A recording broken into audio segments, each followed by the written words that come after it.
என் தங்கமே, இன்று இந்த கருப்பன் உன் முன்னால் கொண்டு வந்திருக்கின்ற இந்த செய்தி உன்னுடைய மனதிற்கு மிகுதியான நெருடலை ஏற்படுத்தலாம். ஏனென்றால் இன்று உன் அப்பன் உனக்கு சொல்ல வந்தது உன்னுடைய உணர்வுகளோடு விளையாடக்கூடிய ஒரு செய்தி. ஆனால் கேட்டு முடித்து விட்டாயானால் இதில் உனக்கு மிகப்பெரிய தெளிவு கிடைத்துவிடும். உன்னுடைய வாழ்க்கையில் இருந்த மிகப்பெரிய பிரச்சனைக்கு உனக்கு முடிவு கிடைத்துவிடும். ஏனென்றால் சில காலமாக இந்த கேள்வி உன்னுடைய மனதிற்குள்ளும் இருந்து கொண்டுதான் இருக்கின்றது. இந்த கேள்விக்கு என் பிள்ளையிடம் பதில் இல்லை. என் பிள்ளை அதை எப்படி கையாள்வது என்று தெரியாமல் நீ மனக்குழப்பத்தில் இருந்து கொண்டிருக்கின்றாய். என் குழந்தையே, நீ பெற்றெடுத்த பிள்ளை ஒன்று ஒரு பிரச்சனையில் சிக்கி இருக்கின்றது. இந்த பிரச்சனையிலிருந்து அந்த குழந்தையை நீ மீட்டெடுக்க வேண்டும். அது உன்னால் மட்டுமே முடிகின்ற ஒரு காரியம் என்பதனால்தான் இந்த கருப்பன் இதனை உன்னிடத்தில் சொல்லிக் கொண்டிருக்கின்றேன். கருப்பன் நினைத்து அந்த விஷயத்தை முடித்து வைக்கலாம். ஆனால் அதனால் எந்த பலனும் இருக்காது. நீ செய்தால் மட்டும்தான், உன்னுடைய உணர்வுகள் அவர்களுக்கு தெரிந்தால் மட்டும்தான் அதிலிருந்து அவர்களால் மீண்டு வர முடியும். என் குழந்தையே, இப்பொழுது இருக்கின்ற இந்த சூழ்நிலைகள், இப்பொழுது இருக்கின்ற பிள்ளைகள் எல்லோருமே முன்பு நாம் பார்த்தவர்களை விட மிகவும் விசித்திரமாக அத்தனை விஷயங்களையும் செய்கிறார்கள். என்ன செய்கிறார்கள், ஏது செய்கிறார்கள் என்று எந்த ஒரு செய்தியையுமே வீட்டில் வந்து வெளிப்படையாக சொல்வதில்லை. என்ன கேட்டாலும் அதை அவர்கள் மறைக்கத்தான் செய்கிறார்கள். என்ன நடந்து விடுமோ, ஏது நடந்து விடுமோ, இவர்கள் ஏதேனும் பிரச்சனைகளை இழுத்து கொண்டு வந்து விடக்கூடாதே என்பது பெற்றோர்களின் பயமாகவே எப்பொழுதும் இருந்து கொண்டிருக்கின்றது. ஆனாலும் என் குழந்தையே, இவர்கள் எப்பொழுதுமே தன்னுடைய வாழ்க்கையில் தான் செய்கின்ற விஷயங்களில் கவனமாக இருக்க வேண்டும் என்றுதான் நீ யோசிக்கிறாய். அவர்கள் எப்படி வேண்டுமானாலும் இருக்கட்டும், என்ன வேண்டுமானாலும் செய்யட்டும். ஆனால் ஒருபோதும் இவர்கள் செய்கின்ற விஷயத்தினால் மற்றவர்களுக்கு எந்த ஒரு தொந்தரவும் ஏற்பட்டு விடக்கூடாது என்றுதானே என் குழந்தை நீ யோசிக்கின்றாய். உன்னுடைய யோசனைகள் அத்தனையும் இந்த கருப்பன் எனக்கு நன்றாக தெரியும். நீ யோசிக்கின்ற விஷயத்தை நான் நிச்சயமாக அறிவேன். ஆனால் இந்த கருப்பன் சில விஷயங்களை கண்டு கொண்ட பொழுது இதை உன்னிடத்தில் சொல்லிவிட வேண்டும் என்று நான் உடனடியாக முடிவெடுத்து விட்டேன். அதாவது, இவர்கள் எல்லோருமே எந்த ஒரு விஷயத்தையுமே வீட்டில் பகிர்ந்து கொள்வதில்லை. அதற்கு காரணம் நீதான். ஏன் தெரியுமா? எந்த விஷயத்தை உன்னுடைய குழந்தை உன்னிடத்தில் சொன்னாலும் அதை பொறுத்து என்னவென்று நீ கேட்பது கிடையாது. உனக்கு மற்ற வேலைகளில் அதிக கவனம் இருக்கின்றது.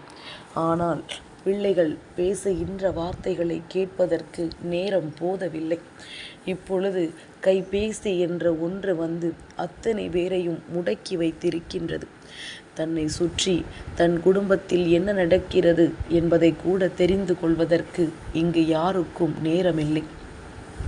ஒரு வீட்டில் 4 பேர் இருக்கிறார்கள் என்றால் தாய் ஒரு புறம், தந்தை ஒரு புறம், 2 குழந்தைகளும் ஆளுக்கு ஒரு புறம் என்று அந்த கைபேசியை வைத்து கொண்டுதான் விளையாடி கொண்டிருக்கிறார்களே தவிர கிடைக்கின்ற நேரங்களை பயன்படுத்தி கொண்டு யாரும் ஒருவருக்கொருவர் மனம் விட்டு பேசுவதில்லை. விஞ்ஞான உலகமாக இருப்பதில் எந்த தவறும் கிடையாது. ஆனால் விஞ்ஞானத்தை மட்டுமே வைத்துவிட்டு பாசம், பந்தம், உறவுகளை எல்லாம் மறந்து நிற்பது என்ன நியாயம் இருக்கின்றது?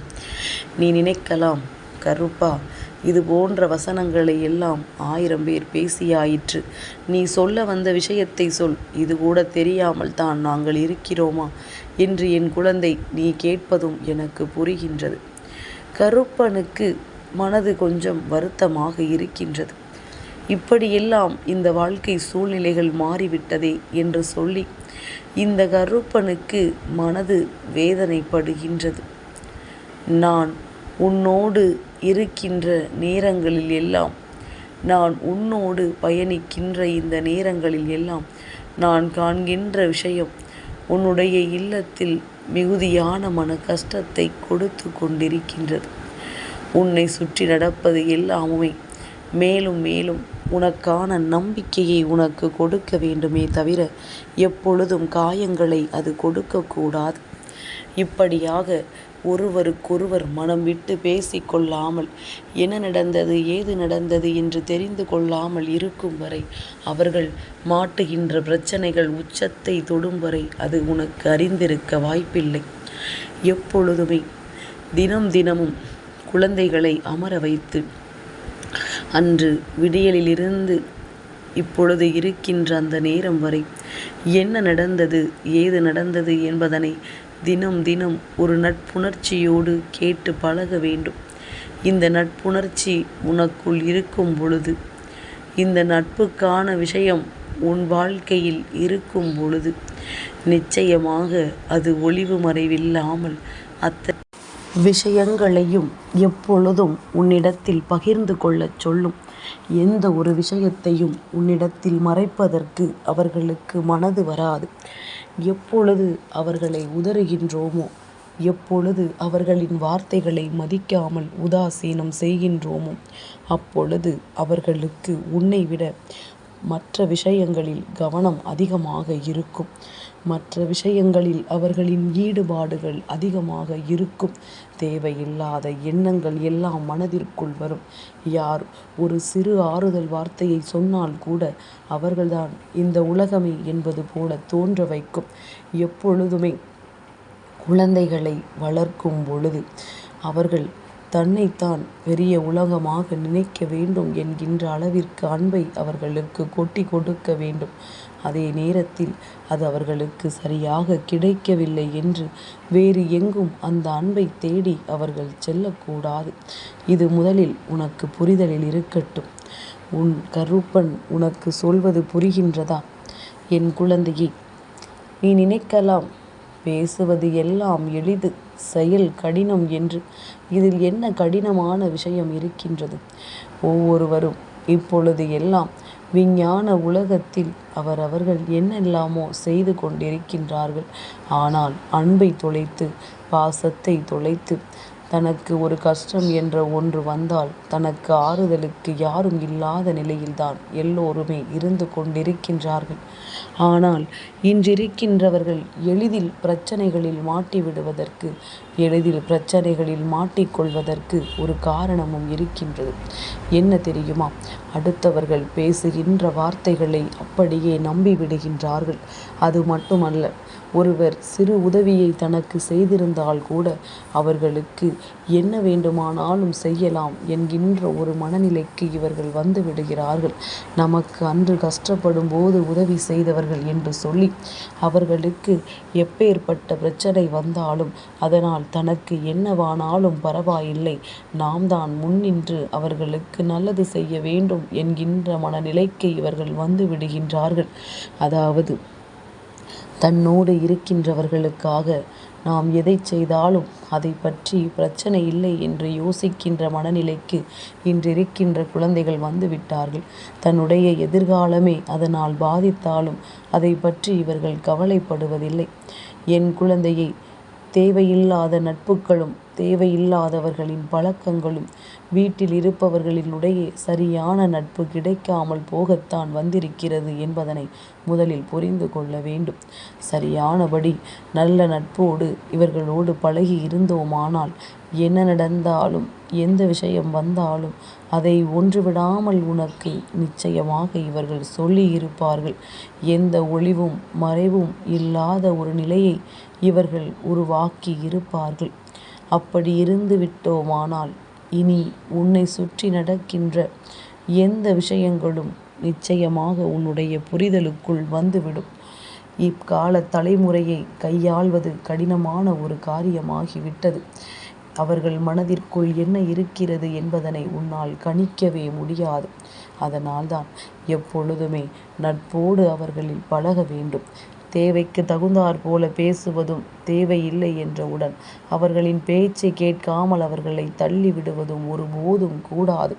காலையிலிருந்து இரவு வரையிலும் அவர்கள் என்னவெல்லாம் செய்தார்கள், யாரோடு பேசினார்கள், எங்கு சென்றார்கள் என்பது போன்ற விஷயங்களை எல்லாம் அவர்கள் உன்னிடத்தில் சொல்ல வரும் பொழுது அதை என்னவென்று செவி கொடுத்து கேட்க வேண்டும். உனக்கு வேலை அதிகமாக இருக்கிறது என்பதற்காகவும், உனக்கு சூழ்நிலை சரியில்லை என்பதற்காகவும் இவர்களை மட்டும் ஒருபோதும் நீ விட்டுவிடக்கூடாது. இவர்கள் உன்னுடைய வாழ்க்கையில் எத்தனை முக்கியமானவர்கள். அப்படி இருக்கும் பொழுது எக்காரணத்தை கொண்டும் என்ன ஒரு பிரச்சனைகள் வந்தாலும் நிச்சயமாக அதனை கண்டுகொள்ளாமல் விட்டுவிடக்கூடாது. இப்பொழுது உன்னுடைய குழந்தை ஒரு ஆபத்தில் சிக்கி இருக்கிறது என்றால் அதற்கு என்ன காரணம் என்று யோசித்து பார்த்தாயா? என் குழந்தையே, கருப்பன் சொல்கின்ற வார்த்தைகளை நம்பினால் மட்டுமே கேட்க வேண்டும். ஏதோ கருப்பன் கதை விட்டு கொண்டிருக்கிறான் என்று சொல்லி நீ கேட்பாயானால் நான் சொல்வதில் இருக்கின்ற ஆழம் என்னவென்று உனக்கு புரியாது. நான் சொல்வதில் இருக்கின்ற உண்மைகள் எதுவுமே உனக்கு தெரியாது. என் குழந்தையே, இவர்கள் இன்னொருவருக்காக ஒரு விஷயத்தை செய்ய போக இப்பொழுது ஒரு சிக்கலில் மாட்டிக்கொண்டிருக்கின்றார்கள். ஒரு பிரச்சனை இவர்களை தொடர்ந்து வந்து கொண்டிருக்கின்றது. ஆனால் இதிலிருந்து தப்பிக்க வேண்டும் என்று சொல்லி இவர்கள் ஒன்றிலிருந்து இன்னொன்று, அதிலிருந்து இன்னொன்று என்று பெரிய பெரிய தவறுகளை எல்லாம் அடுக்கடுக்காக செய்து கொண்டிருக்கின்றார்கள். நாம் சொல்லும் பொழுது இது ஒரு சிறிய பிரச்சனையாக தோன்றலாம். ஆனால் எதுவாக இருந்தாலும் இப்படித்தான் ஆரம்பிக்கும். நாட்கள் செல்ல செல்ல பிரச்சனைகள் பெரிதாகிக் கொண்டே இருக்கும்.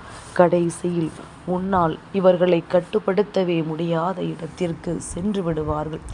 இப்பொழுதே சுதாரித்துக்கொள். இப்பொழுதே இவர்களிடத்தில் எப்படி நடந்து கொள்ள வேண்டும் என்பதனை தெரிந்து கொள். எந்த காரணத்தை கொண்டும் இவர்களிடத்தில் அதிகார தோரணையை காண்பிக்க கூடாது.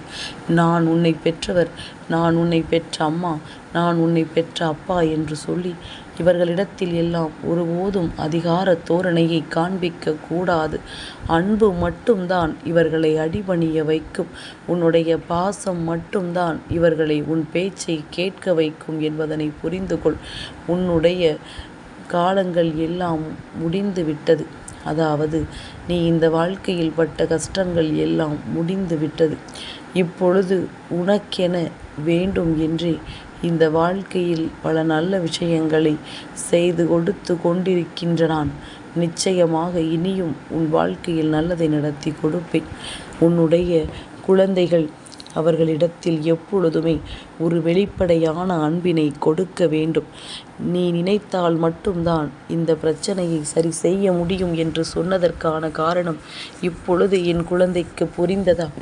என் பிள்ளையை, முதலில் மனம் விட்டு பேசுவது மட்டும்தான் எந்த ஒரு பிரச்சனைக்குமே தீர்வை கொண்டு வரும். எப்பொழுதும் இலைமறை காய் போல மனதிற்குள் எதையாவது நினைத்து கொண்டே இருந்தோமானால் நிச்சயமாக இதுவெல்லாம் இந்த வாழ்க்கையில் மேலும் மேலும் உனக்கான பல நன்மைகளை கொடுக்கும் என்பதனை புரிந்து கொள்ள வேண்டும். நாம் ஆசைப்பட்டது போல நம் வாழ்க்கை மாறவில்லை என்றாலும் நம் குழந்தைகளினுடைய வாழ்க்கையையாவது நாம் நல்லபடியாக மாற்ற வேண்டும். எந்த இடத்திலும் இவர்களை தவிக்க விடக்கூடாது. எந்த இடத்திலும் இவர்கள் தனக்கு யாரும் இல்லை என்று நினைத்து விடக்கூடாது.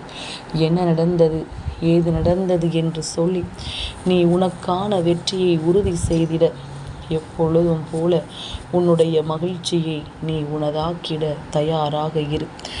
உன்னுடைய குடும்பம் மட்டுமல்ல, உன்னுடைய குழந்தைகளின் வாழ்க்கை மட்டுமல்ல, எல்லாமும் உனக்கே இந்த வாழ்க்கையில் உச்சகட்ட மகிழ்ச்சியை கொடுக்க வேண்டும் என்றுதான் இந்த கருப்பன் உன்னை எப்பொழுதும் ஆசீர்வதிக்கின்றேன். உன்னுடைய குழந்தையினுடைய வாழ்க்கையில் ஒரு பிரச்சனை வருகிறது என்றால் அந்த பிரச்சனையை முதலில் சொல்கின்ற ஒரு உறவாக நீதான் அவர்கள் கண் முன்னால் தெரிய வேண்டும். அந்த அளவிற்கு நட்போடு அவர்களிடத்தில் நீ பழகினால் போதும். எந்த ஒரு செயலையும் செய்வதற்கு முன்பாக உன்னிடத்தில் அனுமதியை பெற வேண்டும் என்ற எண்ணம் அவர்களுக்கு உனக்கு அப்பொழுதுதான் வரும். உன்னுடைய நடத்தை தான் அவர்களினுடைய செயல்பாடுகளை நிச்சயமாக உறுதிப்படுத்தும். குழந்தைகளை அடித்து திருத்த வைப்பது என்பது எல்லாம் கைமீறி போன செயல். இப்பொழுது அதுவெல்லாம் ஒன்றுமே பலிக்காது. நிச்சயமாக உன்னுடைய அன்பினாலும் உன்னுடைய மனதிற்குள் இருக்கின்ற நல்ல விஷயங்களினாலும் உன்னால் எல்லாவற்றையும் மாற்றிவிட முடியும் என்பதனை நீ புரிந்து கொண்டால் போதும். உன்னால் எல்லா விஷயங்களையும் மாற்றிக்கொள்ள முடியும். நினைத்தால் இந்த வாழ்க்கை நீ ஆசைப்பட்டது போல மாறிவிடும். இந்த கருப்பன் என்று சொன்ன விஷயம் நிச்சயமாக உனக்கு புரிந்திருக்கும் என்று நான் நம்புகிறேன். ஏனென்றால் இந்த வாழ்க்கையில் நீ சந்தித்த கஷ்டங்கள் அப்படி. இனியாவது கவனமாக இரு என் தங்கமே. இந்த கருப்பனின் ஆசீர்வாதங்கள் என்றென்றைக்கும் உனக்கு முழுமையாக கிடைத்து கொண்டே இருக்கும்.